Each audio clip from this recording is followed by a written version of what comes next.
That's why I got into the instruction business. And I've taught a lot of people to dive, and one of the nicest men I've ever taught, he's the guy who used to own my boat. He wanted to give us a boat, but we wouldn't accept it. We paid every time for it. But he told me, number one thing in diving, we were diving at Catalina, and he was going to teach his own kids how to dive, and at the end of the class, he says, I don't want to teach my kids, I want you to teach my kids and my girlfriend. And we came up, and he demanded the boat be on top of him all the time. He would not take the swim class, because he says, I used to swim at Stanford University, and I'm a good swimmer, but I don't do any exercise at all. And these are the words he said to me that meant more to me than anything I've ever heard in diving. And we came up on the first dive at Catalina. We dove off Sapphire Street near Redondo. Came up, and we dove in this one spot, and the boat happened to be a little ways away, maybe 100 yards away. And the guy was supposed to be on top of us, but he went back to get his pack of cigarettes to smoke. And so he wasn't on top of us when he came up. And I said, well, let's just snorkel back to the boat. I only bought a snorkel because you made me. I just hate snorkels. And he says, I said, well, it'll be good practice. He says, I don't like to practice. He says, Bob, he says, if that Boston waiter can't get over here and pick me up, that $165,000 Chris Craft, it better get over here and pick me up right now. And he said, all else fails, you just throw this stupid equipment away and you swim back to the boat with leisure. And he says, you go down to your shop and buy brand new stuff the next day. And you know, it sounds like a retailer story, but if everybody did that, there would be no diving accidents. No diving accidents at all. Because every accident is trying to hang on to your gear and swim through the big surf, get knocked around, and get killed. So you remember that when you're an instructor. Throw this gear away. So about 5 years after that, he died. And more than that, but 5 years after he died, I was diving with his wife and her houseboy, and we took classes. And I changed my plan, and that's what you should never do, is change your plan. And I was going to be on the surface, over the top of the bubbles at all times. It was Memorial Day at Catalina, lots of boats around. We were diving Bird Rock, and it was dead calm. And they said, come on, dive with us. And I changed my mind, and I dove with them. And we got down in this tremendous curve, just swept us right off of Bird Rock out into the channel. And so there were boats going all over the place. So we came up to 10 feet, and I had everybody stay there, the other two people stay there, and I listened, and I rushed to the surface, and I started waving real frantically, you know, so they could see me, and then I motioned them up, and I gave them my gear, and I said, I'll swim back and get the boat. We were quite a ways off the island by this time. The current was just whistling out to sea. And so I swam back, and I got to the kelp bed, and I had my weight belt on. I gave them my tank and my regulator and my DC. And I got to the kelp, and I thought, I'm going to have a hard time getting across that kelp with my wet belt. And I'm really tired because I've been swimming for almost 45 minutes to get back to the boat. And when I come up, there are just little specks out there on the horizon. And so right before I got to the kelp, I just dropped my weight belt. I swam across that kelp so easy you couldn't believe it. But that's the secret in diving, is to get rid of your gear and don't sacrifice your life for a weight belt. Okay? I won't take a lot more time.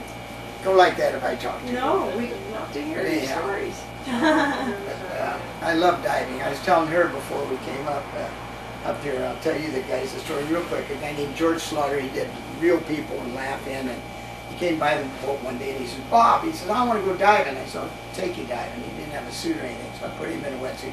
And we're going to Shiprock. He said, no, I don't want to dive there. I hear that's a terrible dive. I said, it's the finest dive in the world. You can dive there in the morning, at noon, and afternoon, and night, and it's 4 different dives. So we jumped off the boat, and I knew he was a good diver. He was certified and everything. We cruised down to 85 feet, and we see all these angel sharks laying in the sand. And you go over, you grab 2 of them by the tail at the same time. You have to shake them like that and wake them up. And then they take off and they pull you.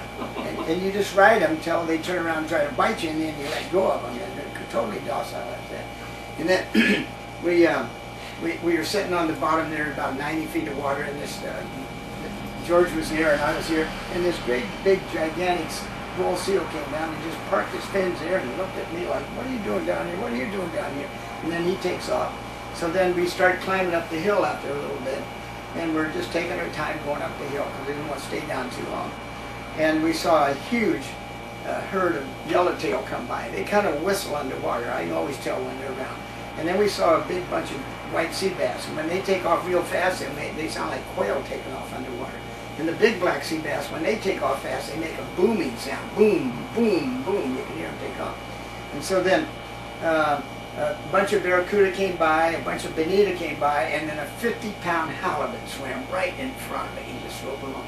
And he looked over at me and he says, "You don't have a knife or a spear gun?" Because I've knifed a 36-pounder and a 32-pounder, and I've got both of them. But, you know, I like halibut. I love to eat halibut.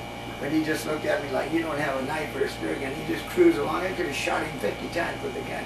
So then we saw a little harbor seal, and he's backing up into the cracks. He looks like he's waving at you, and you're waving back at him.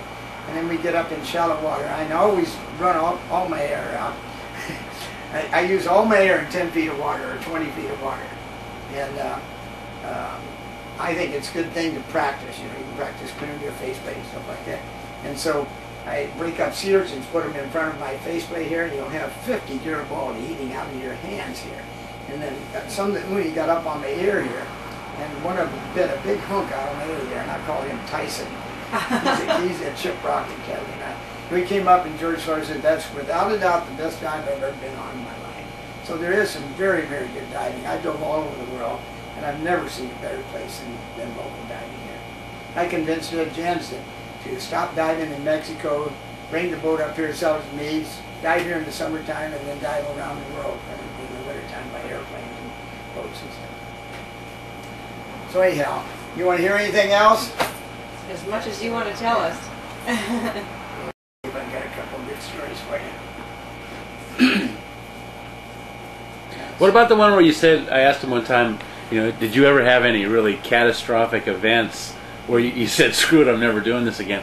Remember you saying how you used to keep the spare tanks on the bottom, well, and you had a problem, and instead of going 225-foot dives, we had to supplement our income by diving on the end of the sewage outfalls up and down the coast from San Francisco to San Diego.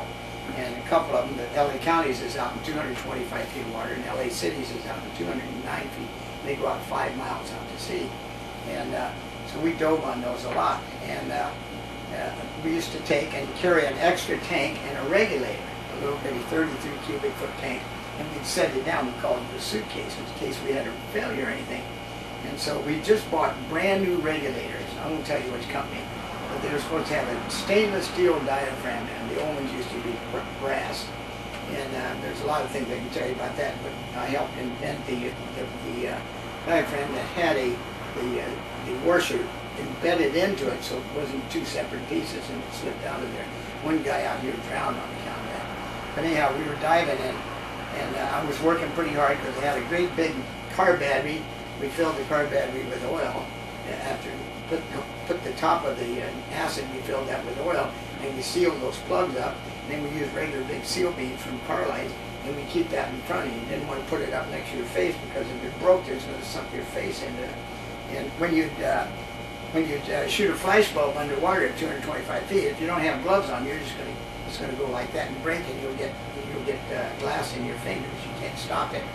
So yeah, we were diving, and I was pushing this thing around, and Don had this big Samson Hall camera, and I was breathing pretty hard, and all at once there's no air at all. There's not a drop of air.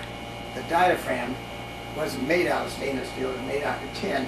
And the two arms slipped down off of the horseshoe and fell between there. Now I can't take the regulator off the tank and breathe right out of the regulator. Like I can make a 100-foot dive with just a tank. I don't need a regulator. I just breathe right out of the valve. I go down and come up, no problem at all. I practice things a lot underwater. And so I couldn't get the regulator off the tank because you couldn't relieve the pressure between the regulator and the tank valve. So I tapped on my tank real quick, and I went to Don. I'm in double trouble. This is my sign for trouble.